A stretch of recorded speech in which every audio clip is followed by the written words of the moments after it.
championships, having won one IndyCar championship now, I kind of have a taste for it, what it feels like.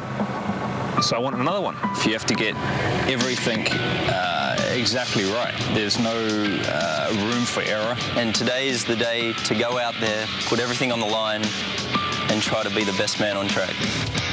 Welcome to Homestead Miami Speedway. I'm Bob Jenkins, and this is where the battle for the 2009 championship will end at the start-finish line.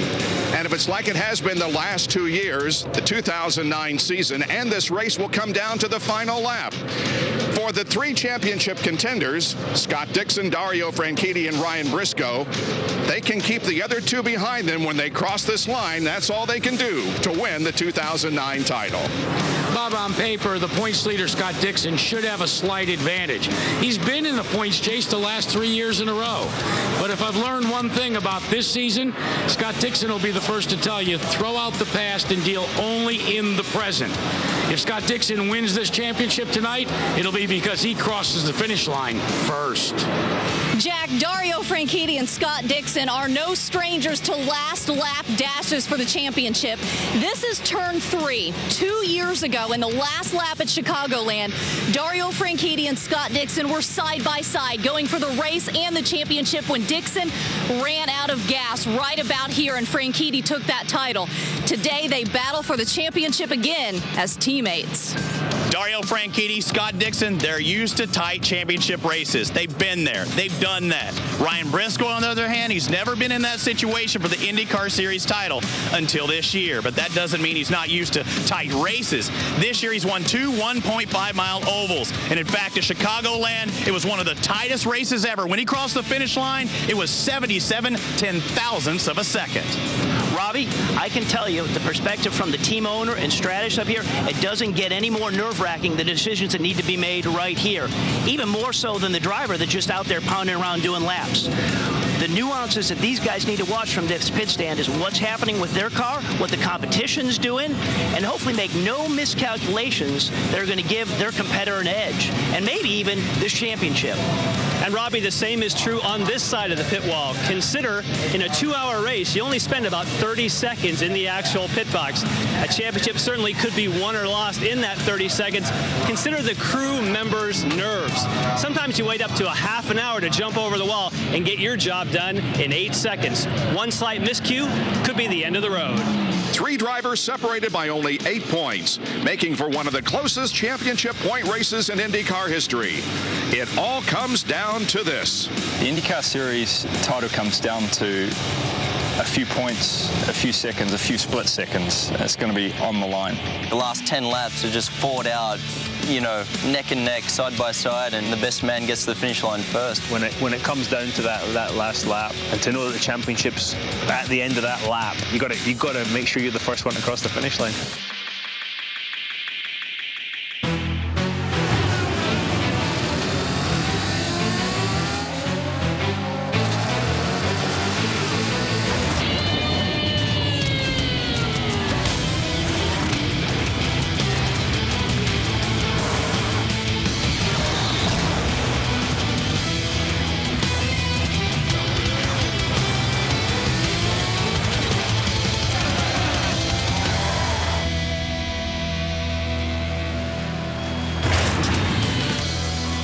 Before this day is over, one driver will reign supreme and be presented this trophy, signifying he is the champion of the 2009 IndyCar Series. Welcome to IndyCar Central on Versus, and this race does bring down the curtain on the 2009 season and also ends our first year of televising the IndyCar Series here on Versus. We could not have asked for a better situation with 3 drivers going for the title in one of the closest championships in history. Never have teammates in the history of American open wheel racing battled for the championship in the final race. Now, teammates have finished first and second, but the title has always been decided before the final event. Several scenarios that could bring the title to the 3 drivers.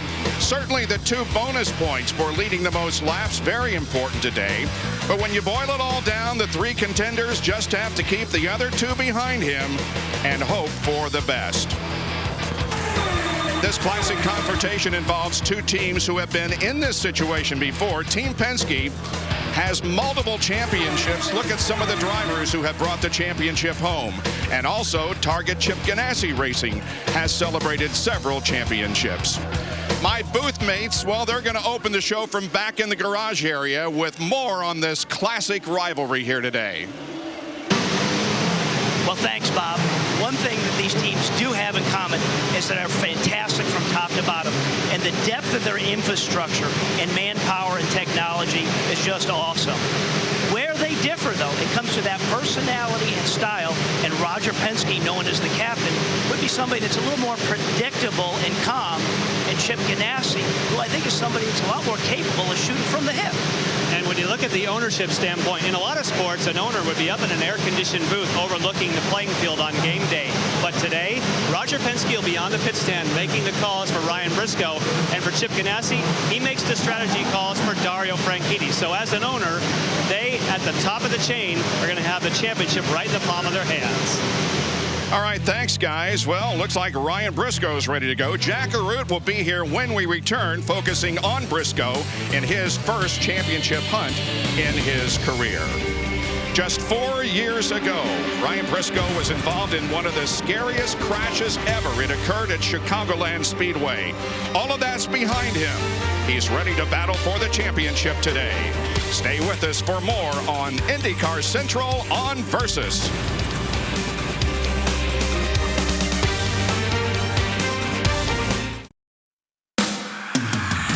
Briscoe will come in for his second stop. But there's a caution. Did he make it in before the caution? Conway has crashed. There will be no penalty. He had hit the line in time. He was just given a gift. Oh, you can't believe it. You got to be kidding me. And now the cone is disintegrating under the car.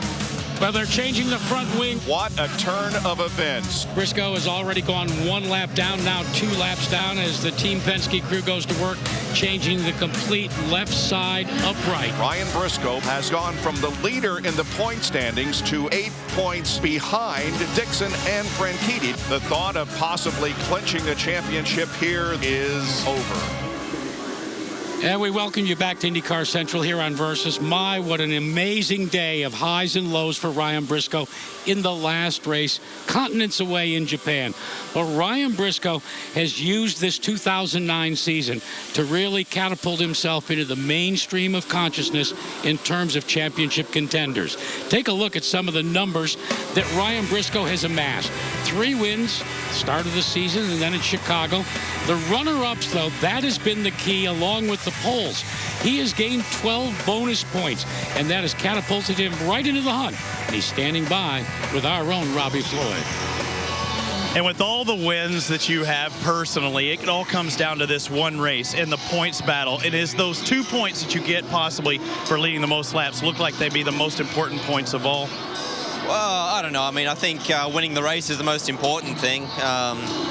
It's just crazy, you know. We do such a long, hard-fought season, and basically now it's coming down to who's going to be the best man in Homestead, Miami. So it's hard. I mean, we don't know what the car's going to do out there. Hopefully, we just have something better than the Ganassi boys. It's all about teammates today, though. You need a little help possibly from him, but you're out there doing your part. Team Penske, Helio Castroneves, didn't know where he was going to be this year. We know at the last race of the year, you're starting in 11th place. You're having to make some ground up. But when you look at the Ganassi guys, Scott Dixon, Dario Franchitti, they're starting up front. Teammates, those guys against you guys, I know you want to come out on top today, Helio. Absolutely. I mean, I want to actually be in front to help this guy here. Obviously, it would be great for us to be also in the championship hunt. But, you know, there is so much you can get. And this year definitely was great for the group number 3.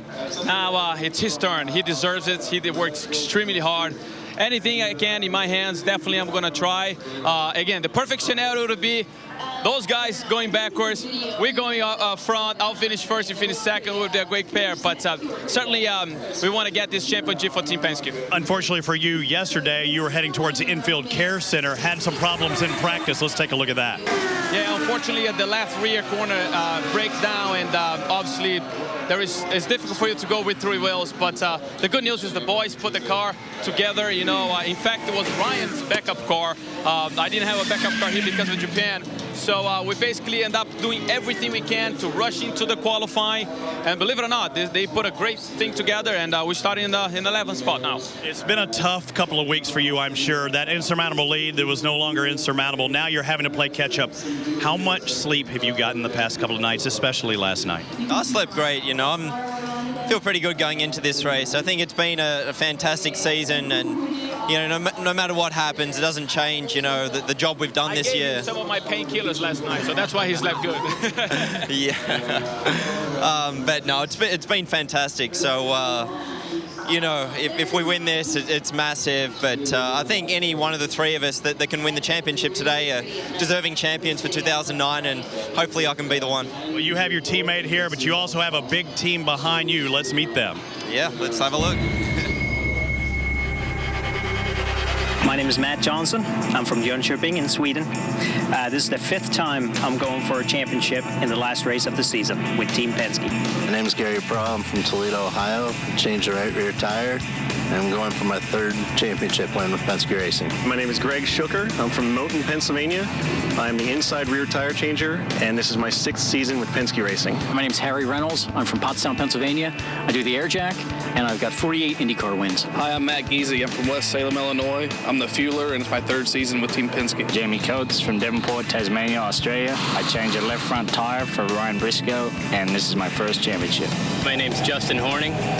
I'm the data engineer. I'm from Strausstown, Pennsylvania, and this is my 10th year with Penske. My name's Eric Cowden. I'm from Halsey, Nebraska. I'm the race engineer for the Team Penske number 6, and this is my 1st year with Team Penske. Make no mistake, whoever wins this championship, they will have engaged in a team effort. Now, there's a team effort underway across America during the month of October. As you know, October has been dedicated to Breast Cancer Awareness Month. And earlier today, the Indy Racing League showed their pink as well, as Sarah Fisher is involved in leading the charge for breast cancer awareness. All of the officials and the crews decked out in pink in commemoration not only of Breast Cancer Awareness Day, but the Susan B. Komen Breast Cancer Foundation. Now, Lindy Thaxton has more on Sarah Fisher and her connection with going pink today. Lindy? Yeah, Sarah Fisher has a really cool car out here today. There are actually 36 ribbons on it. Susan G. Komen was actually 36 years old when she passed away. I know you also had a contest winner design your helmet, and you're going to auction that off. Where does your passion for this come from? Well, it comes from, you know, I have a family connection through an aunt of mine who had breast cancer, and just a lot of people in my team. It's amazing what that 6 degrees means. It definitely touches a lot of people. I want to bring in Al Spire with Firestone. We have a little bit of an announcement for you here. Al, tell us what you're here for. Well, Sarah, you know, we've been big supporters of yours for a long time, and we even made some pink sidewall tires to support your effort here, but we've got a much more direct way to support you, and we've got a check here for $10,000. Oh, that is fantastic. Donate to the Susan G. Komen for a cure cause. That's great, Al. Thank you very much. So we wish you all the best in your 2 races today, the Firestone Indy 300 here and your race to find a cure for breast cancer, Sarah. Thank you, Al. We appreciate it. Thank you, Al. Thank you for letting us be a part of this as well. Boy, a good week for you, Sarah. And speaking of that, you made an announcement for next year. Can you tell us what's going on? Yeah, we're growing. I mean, every race it seems like we're growing. We announced a new sponsor for this weekend, even with the Autotech wiper blades for their pink initiative as well. And next year we're growing out. We signed Tire Kingdom with Jay Howard for a 2nd car at Indy and 3 other events. So we increased our schedule with Dollar General to 9 events, and we're still growing that program. So we're just super excited to be a part of it. Congratulations. Thank you. Exciting week for Sarah Fisher, Jack. No question about that. Exciting weekend for the championship contenders as well. For Dario Franchitti, it's been a long and winding road with car number 10. We'll delve into his championship contending moments next.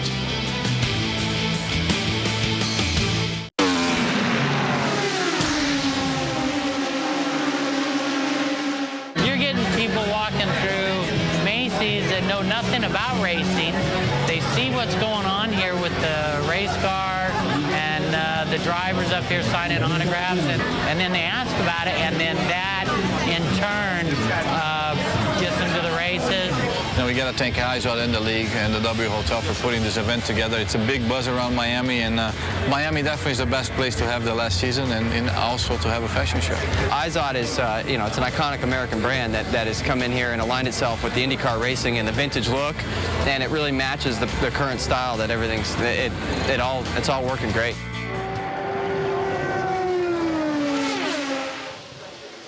And Izod certainly put together a great championship week here, combining that fashion and fun in the sun here in Miami. But Apex Brazil, one of the major corporate sponsors of the Indy Racing League, also got in on the action as well. Before the start of the race, they distributed 120 tickets to each and every driver and said, give them away to your favorite charity. And give them away they did. So many different charities benefiting by the offer by Apex Brazil, and it provided these drivers and these charities an opportunity to celebrate a championship here in Miami. So, with that taken care of, let's get back to the championship chase. Today's championship day, I didn't know if I'd be part of the championship shootout, but from the first race I kind of thought it was going to come down to this, to here at Homestead. To be part of it is great, and right now I'm not really thinking in those terms. I'm just thinking about what do I have to do my job properly. I'm delighted to be part of it. There's no room to leave anything on the table. It would be great to be able to cruise around all night and collect a championship. But much easier. But racing against Ryan and Scott, plus the other guys who can go out and win this race tonight, you can't afford to. It's going to be maximum attack all night when it comes down to that last lap. Especially on the 1.5 mile tracks, there's so much going on, and to know that the championship's at the end of that lap, championship is pretty much the ultimate prize. Dario Franchitti has always been motivated. He is so detail-oriented. And when in 2007, when he won the Indy 500 and the IndyCar Championship, Dario Franchitti was motivated to try his skill set in NASCAR. He teamed up with Targa Chip Ganassi, and things didn't work out the way he had hoped. But the lure set back in a conversation in September last year with Chip Ganassi. Rather than just closing the shop, Franchitti said, in answer to a question from Ganassi, heck yes, I'd like to come back and compete. And Dario Franchitti was back behind the wheel of Targa Chip Ganassi's IndyCar team. And he has cobbled together an outstanding performance in his return to IndyCar competition. 4 victories, 2 runner-ups. The poles and the bonus points have been so important to Dario Franchitti's win, along with 98.1% of the laps run he has completed. And he's standing by with Lindy Thaxton. Lindy? Yeah, and Jack, you were just talking about 2007, and Dario, there you are, side by side with Dixon. He runs out of gas, you take the title. Do you want a nail-biting close finish like that, or would you rather have something calm as you cross the line first? I'd love some calm, but I think it's a bit late for that. You know, there's 3 of us in the show here, and we're all starting 1, 2, 3. I think it's going to be one of those nights, and we're just going to have to do the best we can. Not really think about the result too much, just try and get the job done and see how we end up. Several times you've been the guy supporting your teammate going for a championship. Tony, Weldon come to mind. Here you are, your teammate wants it too. How does that affect things? Yeah, it definitely changes the dynamic for sure, because when I won the championship in 07, I had the full support of my teammates. Tonight we're out there, we want to help each other, but at the same point we each want to win the championship for Target. Chip did tell us though not to drive into each other. And Dario Franchitti, we're taking a highlight look at you here, and boy, pole position here. Talk about how important that is. I think the point is very, very important, and judging by what we saw in practice yesterday, nice to start up front. I think track position will be interesting. The point was big. It was a great job by my team though, because we weren't that quick in practice, so the Target boys did a great job coming up with the setup, and we've rolled the dice a little bit today again. Dario Franchitti rolling off first today, Robbie. Well, I'm with the guy who's actually in Dario Franchitti's ear throughout this entire season. Just Target Chip Ganassi Racing, and Chip's there conferring with you, but what's it like actually talking to Dario and getting feedback from him throughout the year? You know, Dario's a true professional and very experienced, so that really helps us with the communication as well as communication with the engineers.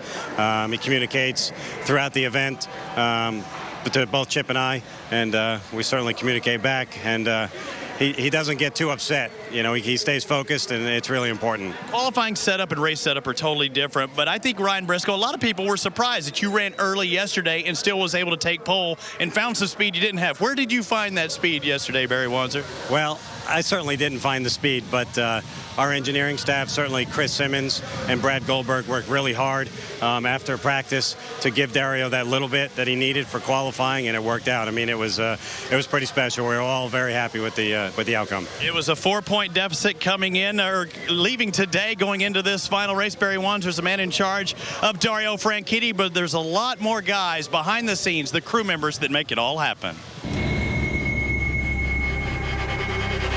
My name's Kevin O'Donnell. I'm from Cincinnati, Ohio. This is my 9th season with Chip Ganassi Racing. My name is Troy Scheller from Welch, Minnesota. It's my 6th year with Chip Ganassi Racing. Brad Larson. I'm from Course Gold, California. This is my 10th year with Chip Ganassi Racing.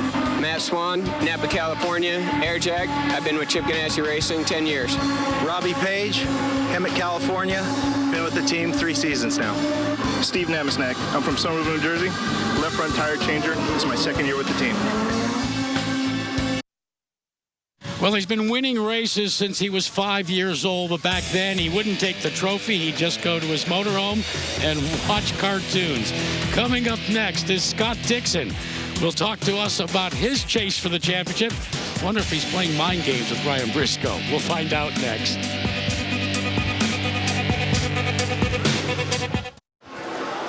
A reminder that the countdown is on. There's only one event remaining until the PBR Finals in Las Vegas. Cody Lostro holds a slim lead in the standings, but can Guilherme Marche or J.B. Mooney make a charge and be crowned the #1 bull rider in the world? The PBR Finals begin October 30th. Right here on Versus. And one thing I know, there have been more winners in PBR bull riding than the 6 that we've had in IndyCar competition thus far this season. But the winners, hey, they've been assorted. And many of them have been the ones that have been able to parlay those wins into a run for the championship. Let's take a look at who has won these races. This is the start of something big for the IndyCars. Ryan Briscoe wins race 1 of the 2009 season. Here we go. The checkered flag waves for Dario. It's his 9th career win. The oval track season begins in Kansas Speedway. For the first time in 2009, Scott Dixon has won it. Open the door to the 3-time Winners Club. There's a brand new member, and his name is Elio Castro-Neves. The twin checkers are out. Scott Dixon takes the victory at the Milwaukee Mile. Castro-Neves wins at Texas, his 16th career win, his 2nd win of the year. For the 2nd time in 3 years, Dario Franchitti will drive into victory lane at Iowa Speedway. Scott Dixon wins his 3rd race of the season, his 2nd win here at Richmond International. What a performance by Justin Wilson. It's a 2nd win in the series. First for Dale Coyne. A dream fulfilled. A win for David against Goliath. Here comes the pass from the lead. Dario Franchitti will win on the streets of Toronto. Will Power got the lead as they came down into turn number 1. Will Power is the winner of the Rexall Edmonton Indy. Briscoe inches ahead. Carpenter will not give up. At the line, it's going to be Briscoe. Ryan really wanted this. He has been second. Here comes a pass for the lead. It's going to be Dixon.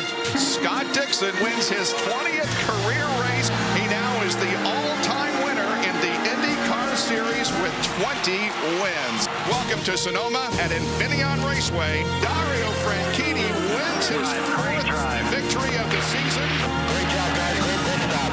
13 cars are on the lead lap, and they're all running within 0.6 of a second. Here comes the win, and who is it going to be? Briscoe. Briscoe has the advantage, and he gets the win. 0.008 of a second. Scott Dixon, his 5th win of the season. This topsy-turvy points race is turned upside down as we head to Miami to settle the 2009 IndyCar Championship. And in order to be a contender for a championship, well, you have to parlay wins, poles, and bonus points. Scott Dixon has led 2 of those categories, 5 wins and 745 laps led. That's garnered him the most bonus points of the contenders. But how about Dario Franchitti? He's used those single points for winning a pole, 5 of them, to stay in the hunt and move into second. Consistency, though, has been the key for Ryan Briscoe. Now, we're talking about the points lead. How about the fact that it's changed 13 times in 16 races? Now, Briscoe, he's been on the points pole for 6 times. And the musical chairs led Dario Franchitti to 4 times being in the lead point. And, of course, Scott Dixon with 5. But all of it doesn't matter. What matters is who sits in the last chair in about 2.5 hours.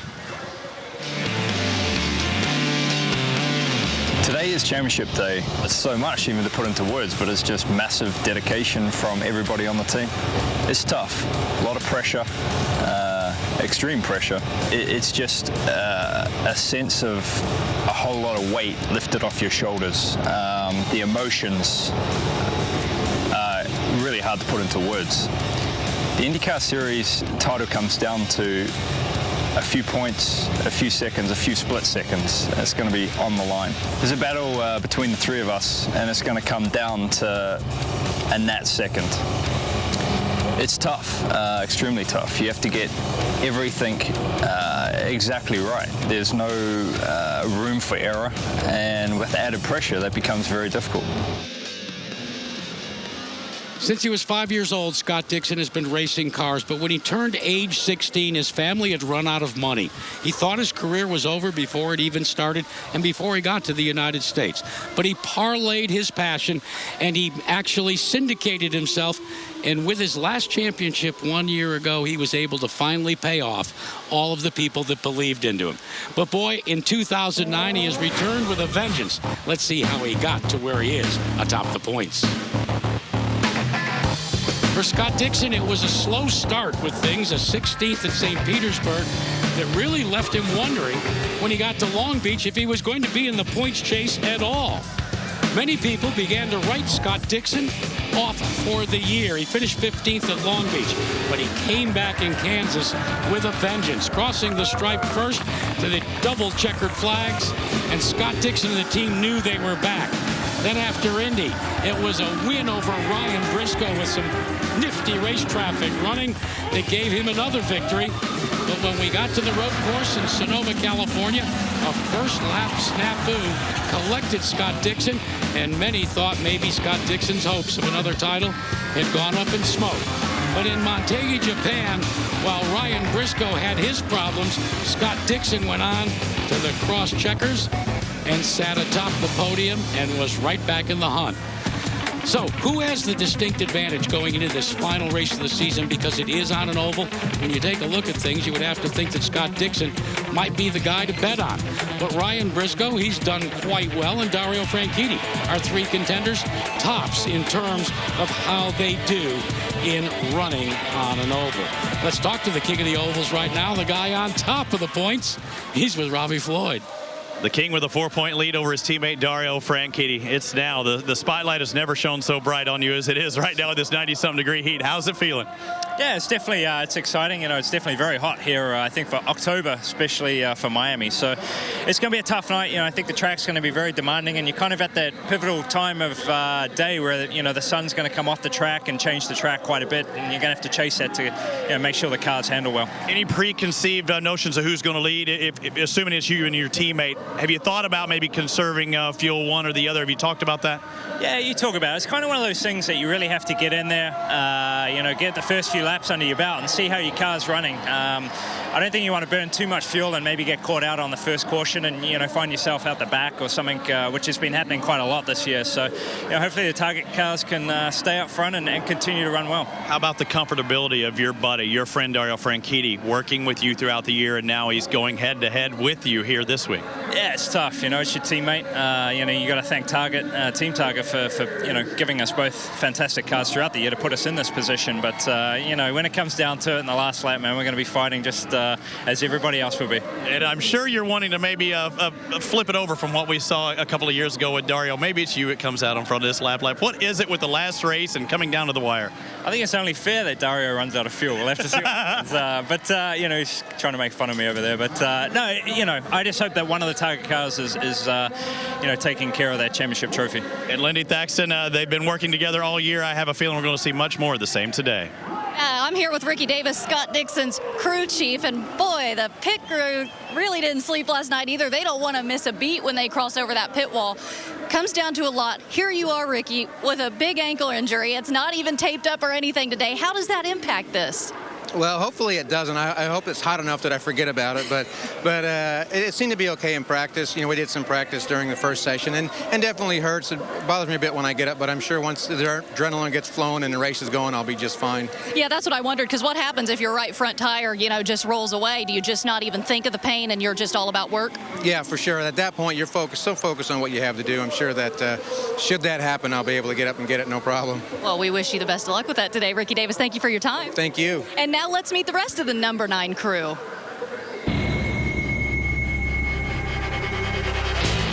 Ricky Davis, Avon, Indiana. I've been with the team for 14 years. Blair Julian, New Plymouth, New Zealand. Been working with Scott Dixon since '98. Adam Rovazini, been with the team for 7 years, live in Indianapolis, Indiana. I'm Mark Sampson. I'm the air jack man for Scott Dixon, and I've been in the IRL since 1996. Todd Deney from Newcastle, Indiana. Fueler, Scott Dixon's car, number 9. Wayne Westplate, Maui, Hawaii, left front tire changer since 1989. Yeah, they have a lot of racing out there in Hawaii, Wayne. Hey, the Firestone Pit Performers, they're the same team that's going for a championship.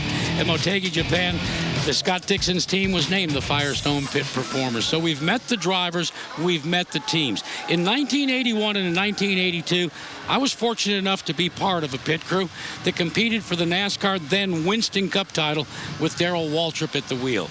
Let me explain to you something about today. The crew members, the drivers, everybody that's involved, right down to who drives the hauler, who sells the souvenirs. They're all caught up in the emotion of the day. These guys, all of them, haven't slept much. They just want to light this candle and get it over with. So the key now is they hand it all off to their drivers. Who will win the championship today? Well, we'll find out, won't we?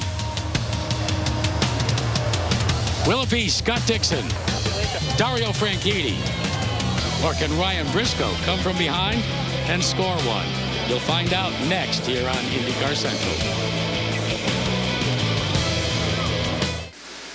Versus and the IndyCar Series would like to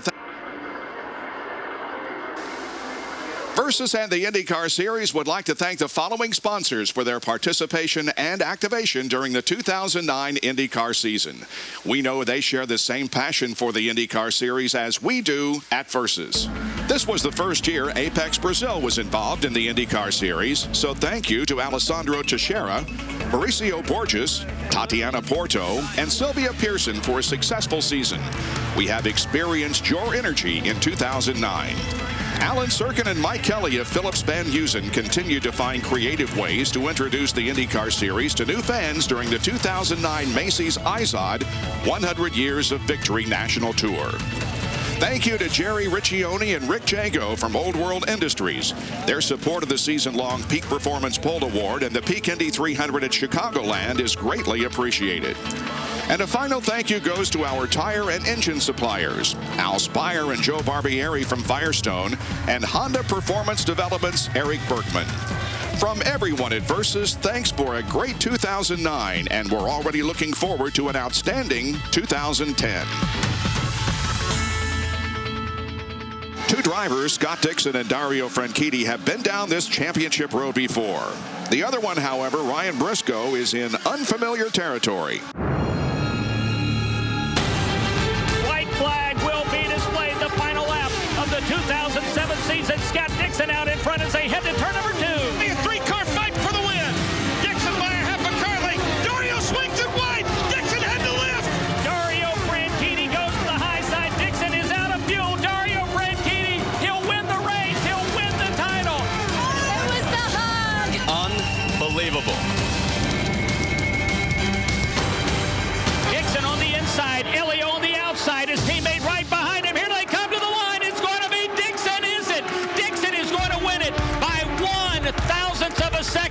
let's hold off for a second because the replay, Davey, shows that Elio nosed and beat him across the line. This is going to be overturned. We've just found out that Elio Castroneves, you are the winner of the race. No way, I knew it. I thought, I really think I won this thing, and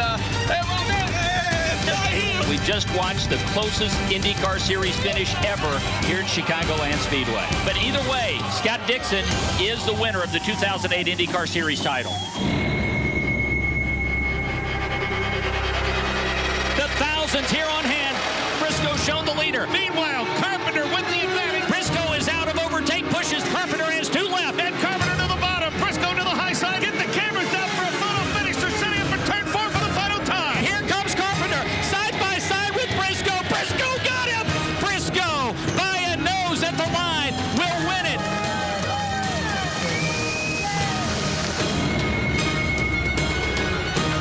White flag is out. Briscoe is your leader by 63 ten-thousandths of a second. Dixon is second. Dixon's got the low side. Briscoe on the high side. Push the pass or no. Briscoe has been strong at the exit of turn number 4. They are wheel to wheel as they make their way through turn number 4. Mike King, who's going to win it? Another photo finish coming our way at Chicagoland. Side by side, it's going to be Briscoe. Briscoe has nosed in front of Scott Dixon, and he wins it by 77 ten-thousandths of a second. And yet again, another of the closest finishes in IndyCar Series history. We are getting close. Ryan Briscoe getting ready to step into his car to try to take this title here tonight. Dario Franchitti, who will start from the pole position. He is now 4 points behind his teammate. And the reigning champion, can he make it 2 in a row? Scott Dixon also ready to get in his race car. Well, we've come to our final race, and it's hard to believe, but we've come to that point. Bob Jenkins and Robbie Buell and Jan Beekes with us. So we've heard from the drivers. We've heard all the statistics. Just tell me what to look for in tonight's race, Robbie. Well, I think the main thing right now is the scorching heat. It's going to make for a tough racetrack. It's going to make for a slippery racetrack. So inside the cockpit, these guys are going to be working their tails off, and they're never going to have the perfect race car. There's always going to be give and take. And historically, around this racetrack, it's been tough to go side by side, lap after lap.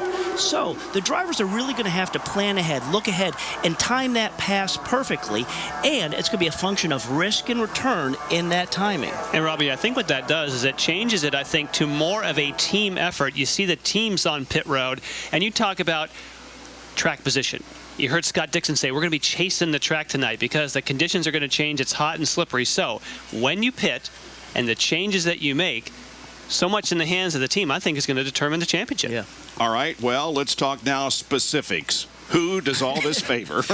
Well, at the beginning of the year, I went with Briscoe, but just watching qualifying and the mannerisms that we saw from Briscoe yesterday and just talking about the track conditions, I'm going to say Dixon.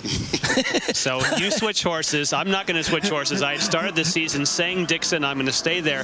They call him the Iceman for a reason. I think early in the race, Dario Franchitti is the man to watch, but I believe by the end of the race, Scott Dixon, the Iceman, is going to be on top. Yeah. Well, there you hear it. We just hope we have a resemblance of a race that was here yesterday in the Firestone Indy Light Series. What an incredible competition that was, with Mario Romancini and champion J.R. Hildebrand battling to the very end, and Romancini wins here at Homestead Miami Speedway. And so, in just a few moments, we will get the command to start engines, and we will be ready to go for this final event of the year, 200 laps on this 1.5-mile racetrack. Thanks for joining us here on IndyCar Central on Versus. Stay with us. We're coming back for the command to start engines and the start of tonight's Firestone Indy 300.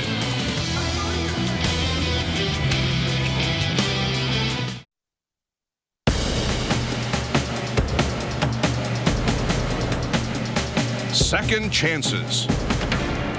You wouldn't think that 3 drivers who have won 12 races among them would need a second chance.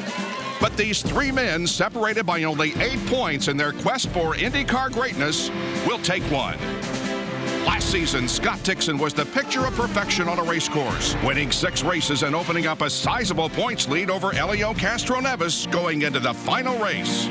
Here they come to the line. It's Dixon won the championship, but not in the fashion he had hoped for. You are the winner of the race.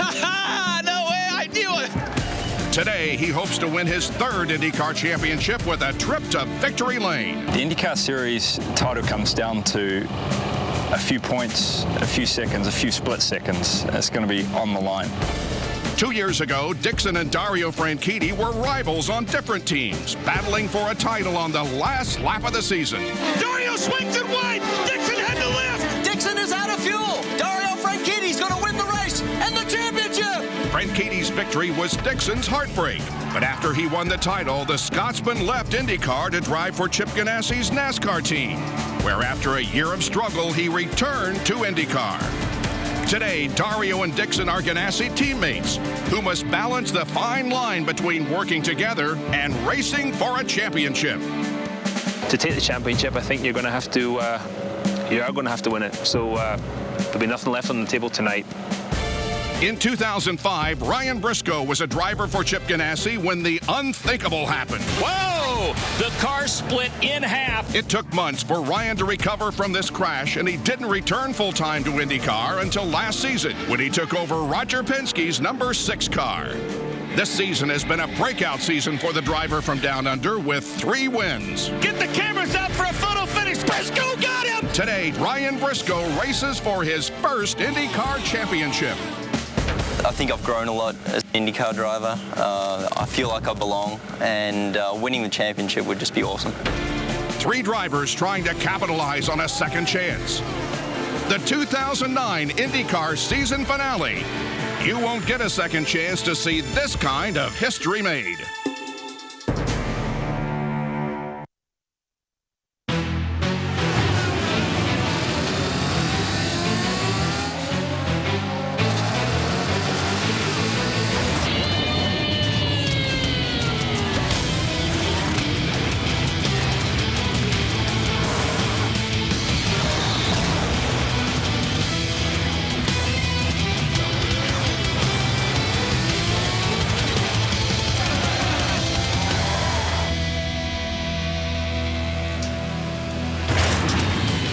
Settle back, folks, and get ready for some exciting IndyCar racing and the determination of the champion for 2009. It's the Firestone Indy 300, live from Homestead Miami Speedway here on Versus.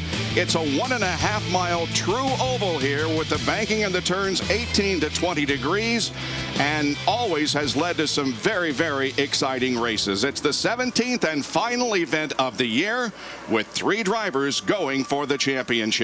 Al Unser Jr. will give the command. Let's get things going. Race fans, are you ready? The time is now. It's time for those most famous words in motorsports. Please welcome back Al Unser Jr. as he gives the command. In honor of National Breast Cancer Awareness Month, ladies and gentlemen, fire up those Honda engines.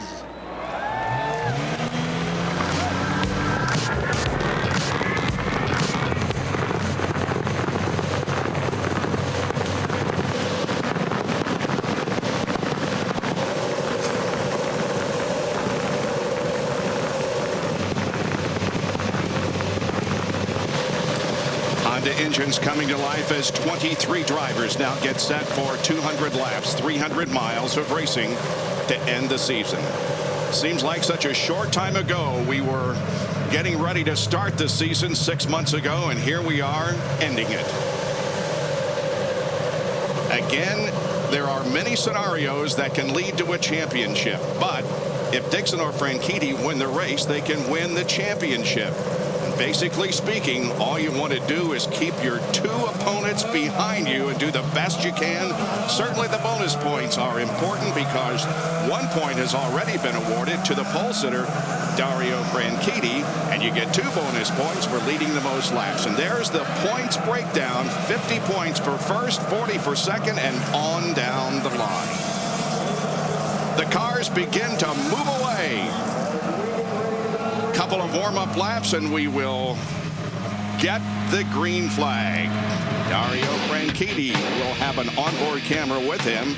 Yesterday in qualifying, he's the man that picked up the extra bonus point, his 5th pole position of the year for peak performance. Ryan Briscoe has 4 pole positions this year, and that leads all other drivers.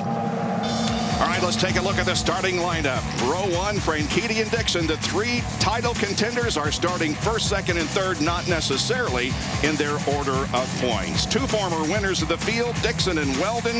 The farthest back a winner has ever started was 12th in 2003, and that was accomplished by Scott Dixon. In fact, he scored his very first career win here at Homestead, and it came in his first career start. Rafa Matos going for Rookie of the Year honors here. Elio Castroneves crashed during practice yesterday. Starts back in the inside of row number 6. There's Justin Wilson, the winner at Watkins Glen, and Dan Weldon, the other former winner in the field besides Scott Dixon. Sarah Fisher is in the race. She'll be in an all-pink car, number 67. Milka Duno and EJ Viso are back in row number 9. In the 10th row, it's Hideki Muto and Mike Conway. Ryan Hunter-Ray and Robert Dornbos in number 11, and Jacques Lazier in row number 12. All right, we're on board with Sarah Fisher. She not only will have a pink car, but notice the pink sidewalls on the tires. Tony Kanaan also will carry an onboard camera for his 7-11 team, starting in row number 8. Graham Rahal starts in row number 3, 6th position, qualifying at over 211.5 miles an hour. And now all 3 contenders have an onboard camera. Here's Ryan Briscoe. He will start in 3rd position. Scott Dixon will be on the outside of row number 1 for the start of today's race. And his teammate to his left, the pole sitter, is Dario Franchitti with a lap of 2:12.9. 4-lap average. Down to Chakaroot. Well, we want to talk about a championship strategy. I go to what Al Davis always said with the Oakland Raiders. Just win, baby. The way you're going to have to do that, be ahead of the other guys. Do it with a pit stop and do it with your in-laps and your out-laps. We'll track it down here at Firestone Pit Central. All right. There's Jamie Davis, the president of Versus, and he has the distinction of waving the green flag for today's race. And notice that all the IndyCar Series officials are wearing pink here today in recognition of Cancer Awareness Month and the race against breast cancer. All right. The drivers accelerating and lining up 2 by 2 for the start of today's final event of 2009. They come off of corner number 4 with Dario Franchitti leading, and the green flag is out. The Apex Brazil green flag gets us going the final time here in 2009. Ed Carpenter in the bright green car. Looks like he's going to slot into 3rd. So the 3 championship contenders, Briscoe now has dropped off the top 2. Boy, you just got to think that Ed Carpenter, who started in 4th position, has to prove something because of his incredible run at Kentucky. Maybe this is his night. And look at this. The championship contenders for Ganassi are side by side. Here comes Dixon. He's already going for it. When you see all those sparks at the opening of a race, it's because the tire pressures are not up yet. The cars are dragging on the ground. Look at this. Right around the outside. Now, you really would think at this point is, guys, let's not challenge each other too much and get up on the high side. Let's just work together.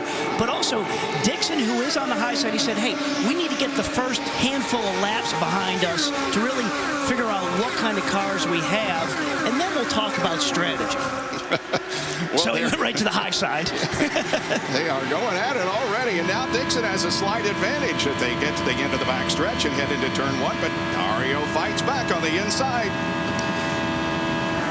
And remember, with Dixon just challenging Franchitti to get the lead of this race, let's not forget about those 2 bonus points that you get for leading the most laps. And I know that was a big disappointment for Tim Cindric and what happened with Elio at the beginning of this race, because they wanted Elio up in this mix, even though he's not in the championship chase, but they wanted him to be able to challenge these guys to take that possible 2 points away from the team Target Ganassi cars not getting those possible points. Ryan Briscoe has just got by Ed Carpenter, So the 3 championship contenders now back 1, 2, 3. Like you say, Robbie, amazing. Scott Dixon just staying there. This is a long race to be running side by side. And what that does when they're side by side like this, Ryan's back there saying, hey, you guys could have worked together and pulled away, but I'm going to get right on your tail right now. Closing in quickly in third. So do you think that move that we saw with Carpenter at the beginning of this race, was that Ryan Briscoe just being a little bit more conservative? You know what, Robbie? That might be, but when you watch the side-by-side, here's what I think Dixon is doing, is now Dixon edges ahead. Remember in Japan, Franchitti was able to make some fantastic mileage. And in fact, Franchitti was able to pit on the same sequence as his teammate. Well, now Scott Dixon is forcing Franchitti to run a lot harder. If you want to look at whoever makes the best mileage, Dixon historically has been that. Maybe he's trying to burn his teammate down a little bit, Robbie Floyd. Well, over Brian Briscoe's radio, he said, don't worry about it, don't worry about it. You're faster than these guys. You can tell not much concern out of the Penske number 6. Although he has 2 target cars just directly in front of him, you can see how fast he closes in. But 3 wide here, I don't know that you want to be doing that, especially this early. We have talked a lot about all year, teammates, teammates, teammates. But Bob, you dropped that stat right when we came on the air. It's the first time that the championship has come down in the final race, that is, against 2 teammates. They're not teammates anymore. You know what I'm saying? They're not going to be running nose to tail necessarily because they're individually going after the championship. But we're not even 10 laps into a 200-lap race. So let's be teammates until we get to the last 25 laps. Obviously, they're not. That's not happening.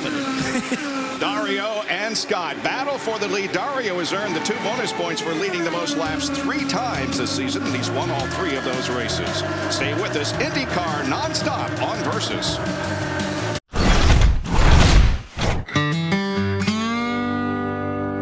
If you know passion, you know my name.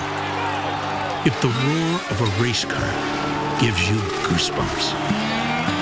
If you believe that no one ever remembers who comes in second. If you're into checkered flags, chugging milk, burning rubber, you know my name. If you've ever pressed your nose to a chain-link fence to get a closer look, if you own a pair of earplugs, if you know Andretti, Rahal, and Unser, you know my name. You know my name because I've been here from the very beginning. As vital today as I was over 100 years ago. 100 miles to go. I am a powerhouse. I am running wide open with no finish line in sight.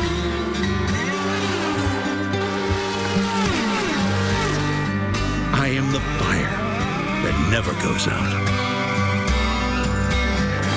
You know my name. I am then, I am now, I am forever. I am Firestone, and I am proud. Donald Cowboy Cerrone. And he gets caught again with a straight right. Cowboy's going to rain down some vicious elbows. Versus Ben Smooth Henderson. He is stunned. 2 great warriors. One leaves a champion. Cerrone versus Henderson. Live tonight at 10 on Versus. Presented by Saw 6 in theaters October 23rd. 300 on Versus is brought to you by Firestone. With a tradition of innovation that spans over 100 years, Firestone is the first name in Indy racing. And by Peak Performance Products. When you peak, you win. It is hot and humid in South Florida, but it is great racing weather. As you can see, Scott Dixon is all by himself out in the lead. He and Dario were battling for the lead when we went to break. You saw on IndyCar nonstop that Franchitti dropped back to 3rd. Here is what it looked like from Ryan's perspective. And that car on the left, there's Franchitti. By just trying to keep his car on the bottom, it started to wash up the racetrack, and when it washes up, he had to get out of the gas, and we saw Briscoe run right on by. Lindy, what are they saying down there? Well, the number 10 team is telling me that there's nothing wrong. In Dario, around the same time over at teammate Scott Dixon's camp, Mike Hull told Scott, you really need to start getting a better exit off of turns 2 and 4. It's a case of where the cars are changing, just like the drivers predicted, just like we talked about. You can see in some parts of the racetrack it's sunny. There's some cloud cover in other areas. The temperature is starting to drop down. You have guys like Dan Weldon who are looking at here. Everybody is going to be working the controls in the car. He's working his way forward. He may not have liked his qualifying run, but he's moving to the front. And yeah, he's got his sway bars he can move. He has his weight jacker. But Weldon, he's brilliant at driving a car fast off the right rear, balancing it off that right rear. And there's some guys that just can't do that. They like a car where the front's leading. Marco Andretti has moved to 4th and Weldon 5th. Here's Danica Patrick and make that Scheckter and Graham Rahal battling for position. And we've seen Scheckter drop back a couple spots. We just saw Castro Neves go by him before.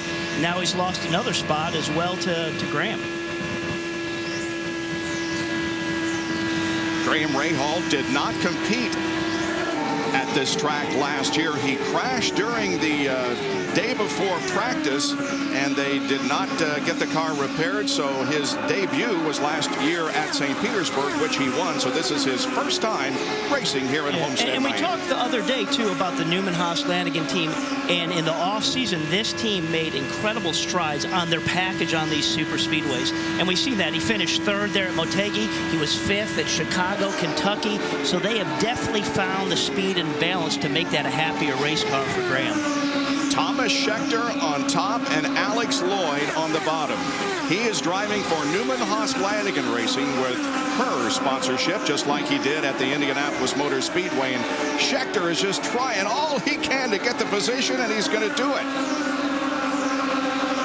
But Alex Lloyd has more momentum on the top side of the racetrack. He should be able to pull clear, as he does, down the back straightaway. Alex Lloyd in this ride full-time next year. Now here is Danica Patrick and Dan Weldon in a tussle for 5th position. Danica with really a very, very good season. And we don't know yet what she's going to do next year. She says she'll tell us when the time comes, Jack. Yeah, and Bob, right now, she is the one driver that's using the most of the overtake button to get by just then and put Weldon behind her. She had to hit the overtake button. There are 20 overtakes allowed in this race. She's already used 4. She's down to 16. Traditionally, we have seen, I mean, there's only been, 5-6 races they've had the overtake assist, but she does tend to use it early in the races, whereas many people save it for the end. What's really interesting to see here, this track has just got to be scorching hot, and it's got to be slick for what these guys are doing. We know a lot of teams put more downforce on these race cars, but I'm really surprised about how many guys are challenging side by side. I would have thought early on we would have seen just more single file and a little bit more patience. But again, to get by traffic as the race goes along, we talked about risk and return. You got to figure out what your car does on the high side of the racetrack. So you can't just always sit behind something. You got to get up there and run side by side to see what you got on the top side of this racetrack. Danica Patrick putting a lap on Jacques Lazier. That's a different color car than it has been. That's the 3G entry, number 98. Here is Scott Dixon continuing to lead this battle, and he has a 0.6 of a second advantage on Ryan Briscoe, with Dario Franchitti running in 3rd position. We'll keep you updated throughout the running of this event of where the 3-point contenders are. We've completed 25 laps here of 200 in the Firestone Indy 300. Race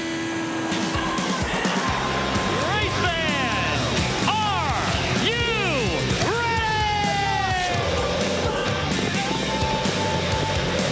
Crowd comes to its feet. Final race of the season is underway as the green flag flies. The 10 car will break out in front first, followed by Dixon.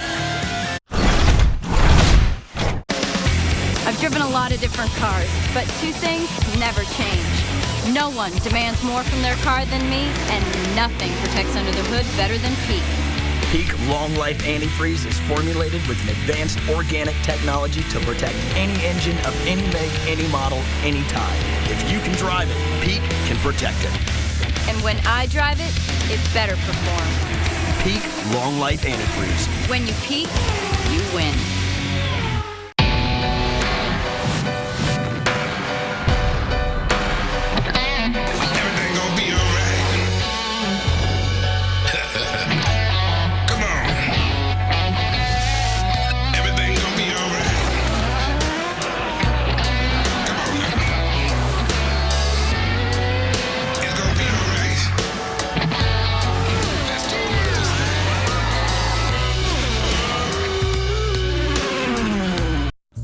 Another perfect day. I think I'll walk this way where the trees do sing. I'm feeling part of everything, and all my troubles seem to fade away. Skies look brighter. The hybrid for everyone is here. The Insight, designed and priced for us all from Honda.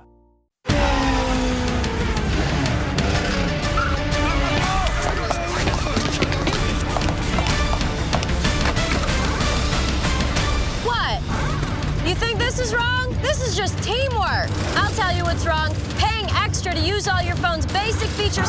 That's why I got Boost Mobile. Their $50 monthly unlimited plan lets me get the most out of my Motorola Clutch. $50 unlimited nationwide talk, text, and web on the new Motorola Clutch. Boost Mobile, unwronged. Welcome to Brazil. Food and wine. Furniture. Jewelry. Technology. Biofuels. I'm Tony Canan. Experience the energy of my Brazil.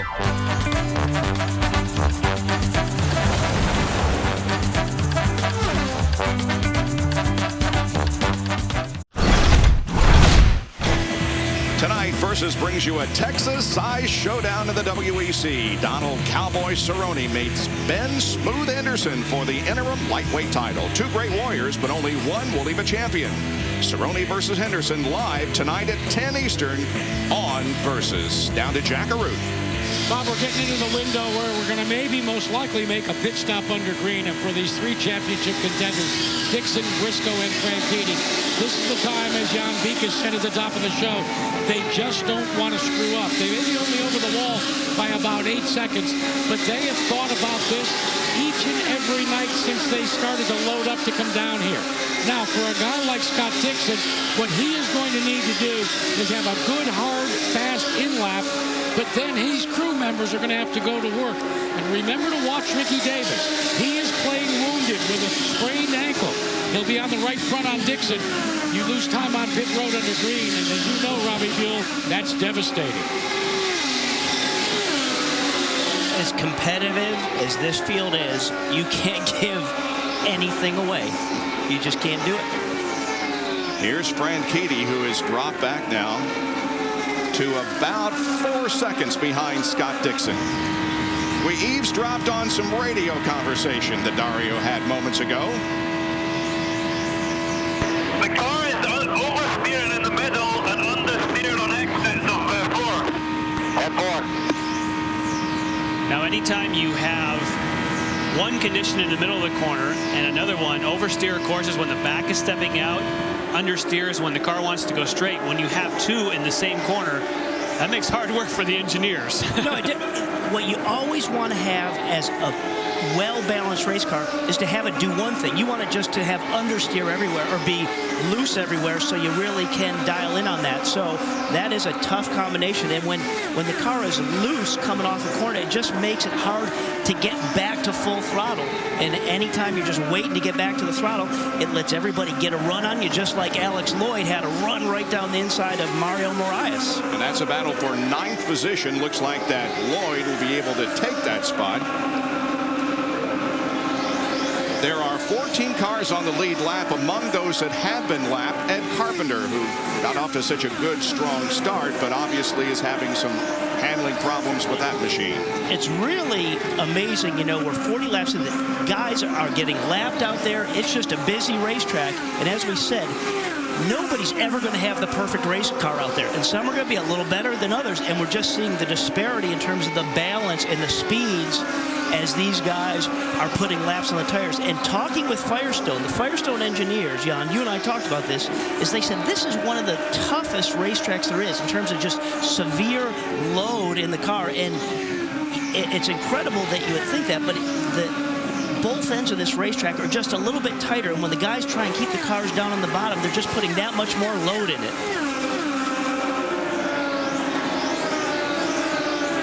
Got teammates battling here for 5th position. To the left of your screen is Danica Patrick. Her teammate Tony Kanaan is in the green and white car, and they are among the biggest movers. Kanaan from 15th to 6th. Notice Dan Weldon 14th to 7th position as he continues to run in that spot. Tony Kanaan definitely not happy with his pace in qualifying, but thankfully they have found a good race setup for Tony. He is certainly someone you would expect to be up near the front, but it is amazing how even with 4 cars and the data they have, that Andretti Green Racing still struggles to find that sweet spot. Back in 8th position is Elio Castroneves, who, as we indicated, crashed, and this is actually Ryan Briscoe's backup car that he qualified yesterday. He is currently running in 8th spot, Robbie. Actually, the team's backup car, that's the one either one of the drivers would go to. The backup is actually the Indy 500 winner, but he's moved from 11th up to 8th place. And Tim Cindric told him just a moment ago, do what you got to do. Give it more fuel. Go to field position 1. You've got to make up time. Ryan Briscoe, he's going to be treading into these guys. Wow. And Ryan Briscoe said just a minute ago he's loose on exit. And Scott Dixon had a lot of traffic to go through there, including EJ Viso, but he survived that. This is the 12th race this year that Scott Dixon has led. That ties him for most races led with Ryan Briscoe. Welcome back to the IndyCar Series on Versus. The first round of pit stops on lap 45. Ryan Briscoe, the man who sits 3rd in points.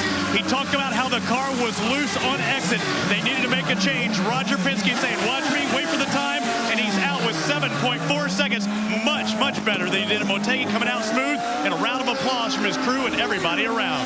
The first of the 3 championship contenders making his first scheduled stop, as Scott Dixon just is making a shambles of this field. He has already lapped up to the 10th place Mario Moraes. And we had heard that Briscoe's car was also getting a little bit loose. So maybe, we didn't expect to see him in on lap 45. We thought he'd at least probably go to 48. But just because of that balance he had in the race car, they maybe brought him in a little bit earlier. And now Dixon will drop below the white line at the end of the backstretch, enter the warm-up lane, and his crew gets ready for his first pit stop of the evening. Down that long pit road at speed limit, Lindy Thaxton, he's headed toward you. And we know Scott Dixon had to start second after a little mistake in qualifying yesterday when he did the roll bar the wrong way. And Chip Ganassi told me he thinks Scott's going to be even more motivated as he pulls into his pit box right now. His crew chief, Ricky Davis, as we know he's injured there on the right front tire, seems to be working well right now. There he goes. Ricky Davis told me they're going to make no changes to that number 9 car, and it is out in 8 seconds flat. Wow, nice stop, and no problem there with Ricky. And now Dario Franchitti, his team is laid out, and he should be dropping down and entering pit lane here in just a moment. And there it is. So he is the last of the 3 title contenders to make his pit stop. And as you're watching there, that's a really challenging part of this racetrack. Coming down into pit road off of turn 3, when it gets flat there and still challenge the race car, it's tough. Lindy, he's coming toward you again. And here he comes. And as we heard him say earlier over the radio, he's complaining of some understeer in the middle and oversteer at the exit of the turns. I'm told that when they come in, they're going to do a half-turn wing change here. We can see them also getting tires and, of course, getting that fuel. Briscoe and Dixon should just be getting ready to come out of 4 as Dario is pulling out of pit lane right now. They are on the front stretch. We can also see Tony Kanaan is in pit lane getting those tires and fuel as he heads out now as well, guys. He was running in 5th spot when he came in for the stop.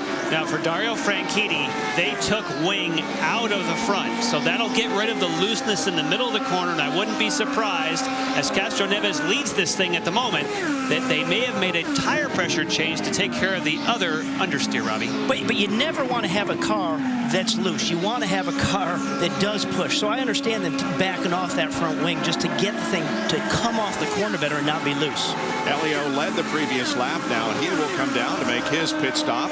And that should give the lead back once again to Scott Dixon. We'll watch to see how things shake out. But Elio's team gets ready for his stop.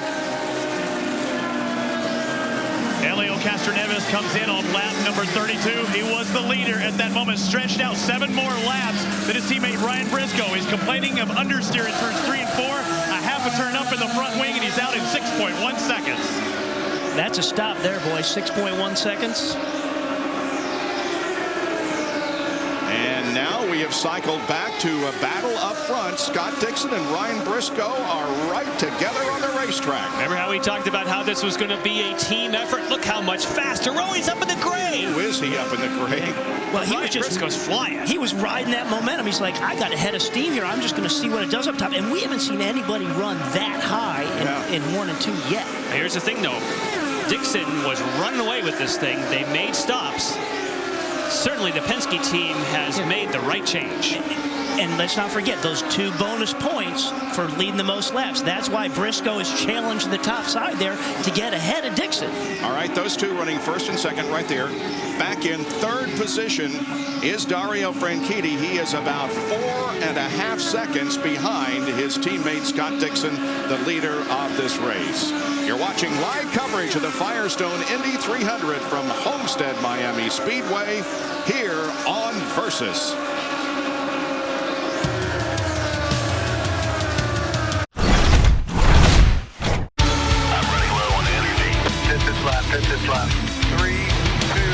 Get your heart ready.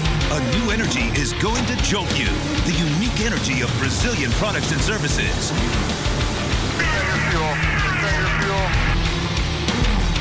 Watch me.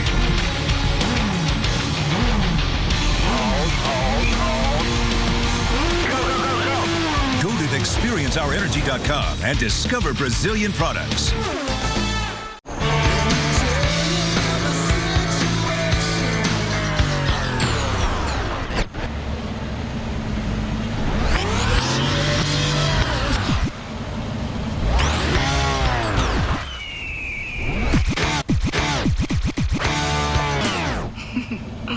Rocking performance, exceptional control. Destination tires with Unity technology, only from Firestone. Think you're ready to turn a few laps on IndyCar.com? Well, you better buckle up. We're talking race control with live streaming of in-car camera views and audio, plus live timing and scoring. Fantasy racing with IndyCar Nation, and the chance to talk a little smack on the fan forums. Even the ultimate place to get your gear online and show your loyalty. Then take it all on the road with IndyCar Mobile. We're taking this ride right to the edge at IndyCar.com. Let's all paint the town red and white, black and brown. Watch the colors dry. They mix so well, it's no surprise. We are all in this together. Let's all build a home, gather up the friends you know. Somewhere we can go. We'll make it. The hybrid for everyone is here. The Insight, designed and priced for us all from Honda. I've driven a lot of different cars, but 2 things never change. No one demands more from their car than me, and nothing protects under the hood better than Peak. Peak Long Life Antifreeze is formulated with an advanced organic technology to protect any engine of any make, any model, any time.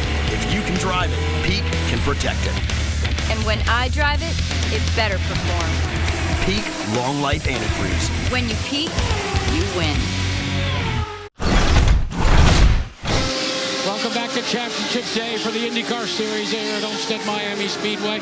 As you watch Scott Dixon, Ryan Briscoe start to battle, you want to figure out how did Briscoe make that advantage up. When you take the in-lap and the out-lap, you can see the out-lap was quicker for Ryan Briscoe. But guys, remember, he had pitted 2 laps earlier as we watch this battle for the lead. And Briscoe, guys, continues to go up to the high side. Getting ready for the end, maybe? I I don't know, but he has been way up in the gray. I love to see him up on the high side of that racetrack, and the more times he runs up on the high side of that racetrack, he gets confident. And the car in front of him that they're coming up to lap is his teammate, Helio Castroneves. So the disparity amongst cars after that pit stop is shaken out is really quite incredible. Well, he's done it. He's gone up and taken the lead, but he has to stay in the lead longer than Dixon was to try and get those bonus points. But that's the way to do it. Go around the high side. Nicely done. And now can it work out well for him to get in front of Helio, and Helio just kind of make it a little tough for Dixon to tag along. Sarah Fisher makes a pit stop. It's a rather lengthy stop. Away she goes. She will run 2 cars next year and will increase her number of races by 3. And now we have another battle for the lead as Dixon fights back on the inside, but there's traffic ahead. Whoa, look out. You know, that could have been a call from the spotter going, you better back it off right there on the inside, because you had Carpenter and he just had to get back in behind Briscoe because he had the pass done. But there was so much talk about how Helio was not going to be able to help Briscoe because he had a crash in qualifying start back. Well, he just waited. I'll just wait for a lap and now I can help him. Yeah, teammates are a good thing. Here it is again. Riding on board with Dixon. There's Briscoe. Looking down the inside, so he gets alongside him, and now we'll watch him back right up because there it is. Yeah. He had Carpenter on the low side right there.